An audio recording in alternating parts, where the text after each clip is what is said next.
Well, hi there, this is John Teng, and my brother-in-law is going to explain some wonderful Brazilian cuisine after having just left Sao Paulo and on our way to Rio de Janeiro. And these are some dishes I've never tried before, but Jonathan spent a couple years in Brazil and knows the food. Well, he ordered the food for the family here. So Jonathan, explain some of these dishes to us. So of course we start with the main Brazilian staple, white rice. On top of that, we enjoy something called feijoada, a very traditional mixture. It's black bean based. It's got chunks of pork, sometimes chicken, pork belly even, and sausage. Now, some of the more adventurous travelers may enjoy the most traditional feijoada, which includes the ears, feet, nose, and tail of the pig. But anyway, this is a light version. Very yummy, very savory. What's the story behind this, though? Okay. So behind this dish is a really interesting story. Historically, the slave community would be kind of given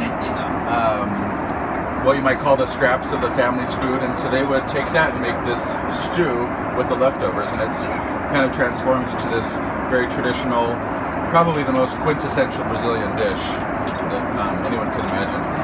Over here is a dish called chicken stroganoff, and that is very similar to the Western or to European versions of stroganoff, but of course in Brazil it's always served over rice. And it also has a little bit of a distinct flavor. It's got some interesting herbs and seasonings.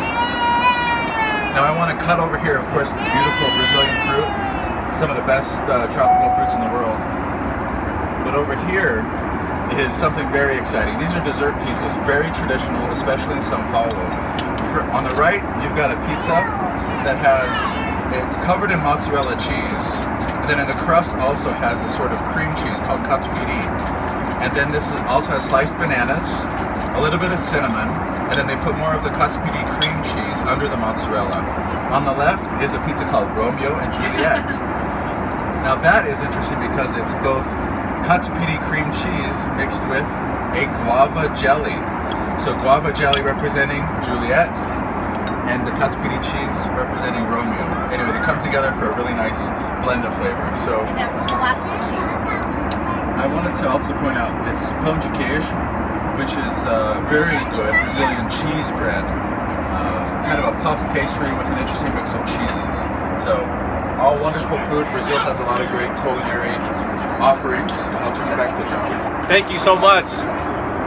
What a great meal this has been, and on our way to Rio de Janeiro for some more Brazilian cuisine.